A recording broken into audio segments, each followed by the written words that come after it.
Hello, cohorts and fellow Deadites. I'm Brendan, I'm Sam. and welcome to Our Life in Horror. And we're reviewing Bring It On, Cheer or Die. Diablos. Bring it on! Yes. Yes. This we picked up at Walmart. Yeah, we picked it up at Walmart when it first released for like $12. Yeah, it's got a 3.7 on IMDb and an 11% on Rotten Tomatoes. Director is Karen Lamb. This has an hour 31-minute runtime. I don't see a budget here, but it's starring quite a big cast. Hopefully I catch everyone here because the cast is kind of spread out everywhere on this page. But Carrie Metters, Missy Pyle, Tierra Scoffi, Megan Best, Alexandra Beaton, Erica Prevost, Samuel Braun, Gino Anania. Where's the other guy they're just talking about? Mateo? Sierra Holder, Alton Wilmot. I'll leave it at that. All right. So this is a movie that Universal was like, this franchise is dead in the water. We need to sell the rights and try to get some money for something. Because how many Bring It On movies were there? A lot. I remember there's Bring It On. There's Bring It On Again. I'm just curious. I think there's like 7. Seriously? How many Bring It On movies are there? 1, 2, 3, 4, 5, 6, 7. 7. They're including this one. Including this one. Yeah. Okay. Yep. Bring It On, All or Nothing. I think I saw that one. Yeah, I've seen In It to Win It, I think. I'm not sure if I've seen Fight to Finish. I've definitely not seen the worldwide one from 2017, but there's a chance I've seen everything before that. Okay. When did this movie come out again? Let's see, 2022. Yeah. So Universal was like, oh, I don't think we can do anything else with this movie franchise. Let's give it to the Sci-Fi Network, and they'll make it into a comedy slasher. Yeah, horror comedy. Yep. Yep. It's a little predictable. I was gonna say spoiler-free thoughts. It's predictable. Yeah, there was a couple funny lines. Yeah, there's one character I actually dig almost throughout the whole thing. I didn't find him annoying Okay. all the way through. At the start, I was like, oh no, and then I ended up liking him by the end of the movie. Okay. Yeah, like I don't know. It's a nothing's ever going to compare to the original Bring It On, obviously. Yeah. So it's a cheerleading movie. Yeah. The worst part is the cheerleading movie, and it tries to be a slasher movie at the same time. Yeah, and we were guessing who the killer was, and we'll get into that in spoilers. But we were both sort of right. Yeah, we were 50-50. Yeah. Mm-hmm. Yeah. I think this movie needed to lean harder into the slasher genre than what it did. Like, this movie's only rated 14A. Yeah, there's not a whole lot of like gore or anything. No. There's some unique kills, I guess, but nothing great. It's all off screen. Yeah, it is all off screen. Yeah. And if there is any like gore, it tends to be CGI blood. Yeah. Mm-hmm. Yeah, it was fine. Yeah, I don't know. I was trying to think, because I watched a bad movie right after this one, and I probably enjoyed this one more than I enjoyed the one I watched after. Yeah. That's funny. I thought you were going to like that one better. No, and that movie had like a way bigger cast. Like, it looked better in quality too. Like, yeah, it is better in quality and stuff, but yeah. that doesn't mean it's a better movie. No. Yeah. Yeah, this one you can just throw on and kind of have some fun if you're watching with some friends or something, I guess. Yeah, absolutely. Like, it has the Bring It On vibes. Yeah. For sure. Like, the way they talk, the way they act. Oh, like, yeah. You've got a couple girls in the squad that are a little ditzy and... Yeah. Like, all the characters fit the bill, and, like, the cheerleading aspect, like, is fine.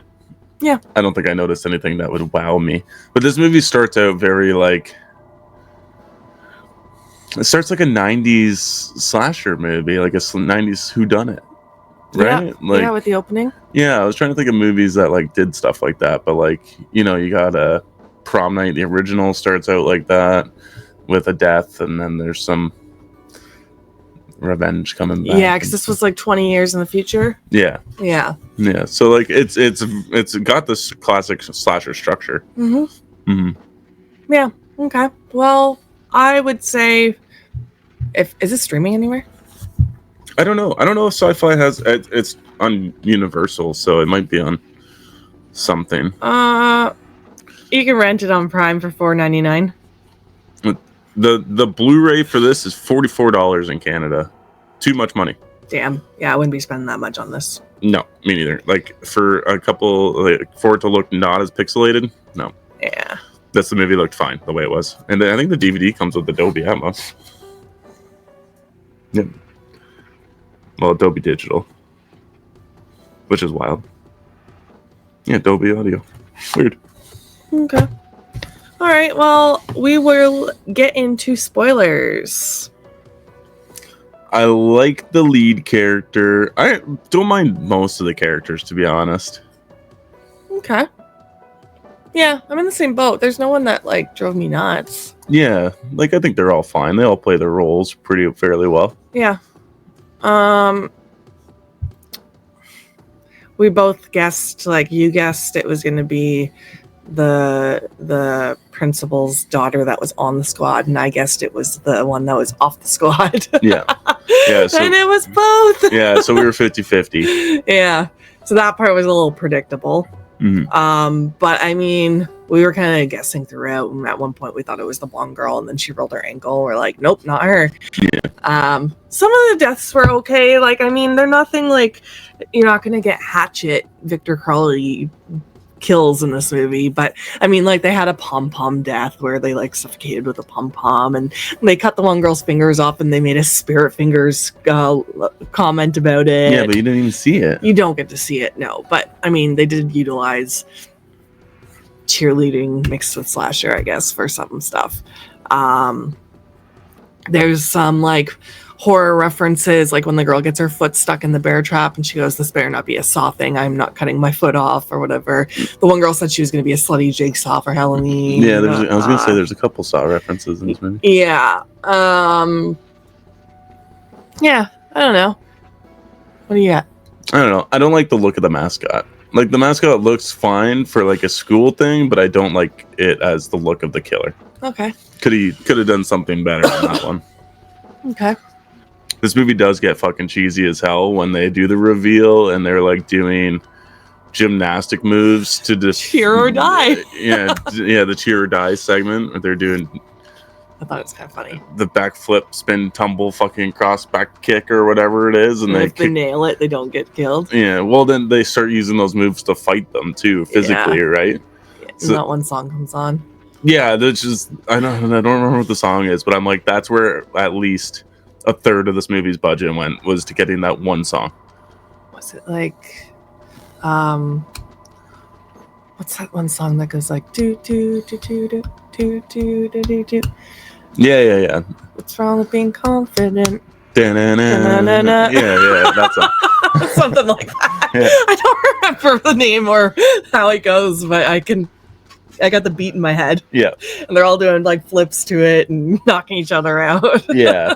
That was where the whole budget of this movie went for sure, because they could have not gotten the rights to that song and then just put some more gore into this movie or more into a look at the killer, because I hate it's not even on here. I wish I could show what the killer looked like. Yeah, I can try and find a picture and put it up. It looks bad. Like, I don't like the whole like. Well, you can tell they're short too. On top of that, to fit the look, but like it's got like this big belly, and it's like it's a mascot though. Yeah, I don't know. I just don't like the look of the mascot. Their team name is Diablos. Yeah, which is devil, which is fine, but like I don't know. It looks like a 45, 50-year-old man devil. Beer belly, short and stocky. Yeah. I wrote down a couple lines that I thought were funny. I think I already said a couple that I memorized. Oh, when he goes, "Oh my God, we're chains on sale," because there's chains blocking every door. The dude Mateo ended up being the best character. Yeah. And then there's, she was a virgin, and he goes, like, 0 penises. Yeah, that guy was funny too. Yeah. Yeah, I did like his reaction. He's like, "You send me the taco emoji." Yeah. Taco emoji. Yeah, so the main girl's got this cheating ex-boyfriend, I guess, and there's some like drama mixed in there. He was hooking up with her friend from the squad, Michaela, and you got your typical high school drama, which I always have fun with. Yeah, I don't know. I don't have too much else to add. I just wish it would have went there. That's my biggest thing. Is like I like the idea of turning we'd almost call this like a childhood movie because like it came out when we were growing up. Absolutely. So like a childhood franchise and then turn it into a slasher movie, I think it's like a great idea. It's a good way to reinvent the IP with keeping it in the same themes, but like it should also go there. And it just never does. Like imagine Step Up and it's like, yeah, we're gonna throw a slasher in there. We're gonna make it into a whodunit. They're gonna do that next. Yeah, like what else came out then? Yeah. Drumline. Yeah. I didn't expect this movie to go there though. Personally, I was because of Sci-Fi. Like this is like Sci-Fi Network did like I told you afterwards. I'm like they did like the last of like the like Placid movies and stuff like that, and I think they get really ridiculous with their blood and gore. I'm not 100% on that. I think because not enough people are talking about it. I think if it did go there, more people would be voicing their opinion on it, and I have not heard anyone except for Markless Horror. I've seen him post about it or talk about it on the podcast. I can't remember which of the one it was, but I haven't heard anyone else talk about this movie. Okay. So I'm like, I didn't expect it to be crazy. Oh, I was really banking on it going there. No, I wasn't. I think that's why it took us so long to watch it, because I don't know. Yeah, like there's a one silent character in this movie too. Oh, yeah. Who doesn't say a line throughout the whole movie, and then all of a sudden he yells, "Bring it on!" Doesn't Bring he? it on! Yeah, and I'm like, I really wish he would have had a cooler line, or just not spoken at all throughout the whole movie. That would have been sweet. Yeah. They do set this movie up for a sequel. Yeah. Which will never come to fruition. Yep. No, because I do not imagine this movie did well.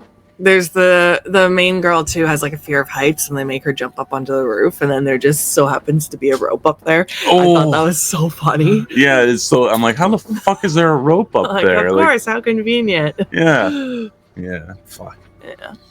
Yeah, I like the backstory of how this was like the principal was the one who trained her their daughters, right? Trained her daughters, yeah, because it was her friend that died or something, right? It was her twin sister. Her twin sister that ended up dying, yeah. Because the main girl's mom was the one that pushed her and killed her. It was kind of dramatic, but I mean, it's kind of fun.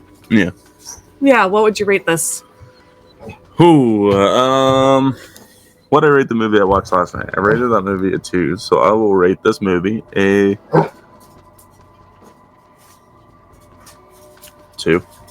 Yeah. This movie's getting a 2-star for me. I gave it a 2.5 on Letterboxd last night. Okay. I was debating on going that extra little mile, but like you can't. It just doesn't justify it because all the kills are off screen. There's no good blood. Like the one girl gets beat in the head with the toilet seat like a bunch of times, it shows, and then she's got like one tiny little cut above her eyebrow, and I'm like, what the fuck is this? Yeah.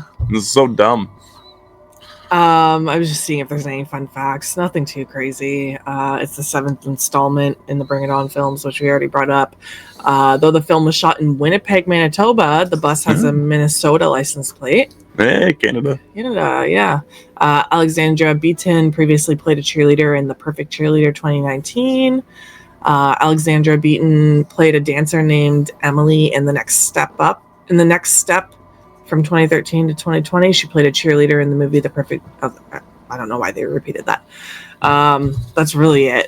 I don't know. I kind of do want to see a cheerleading movie where they bring it. I kind of want to bring it on. I want to see a good cheerleading horror movie. Or even a gymnast one. Like, do you remember the movie Stick It?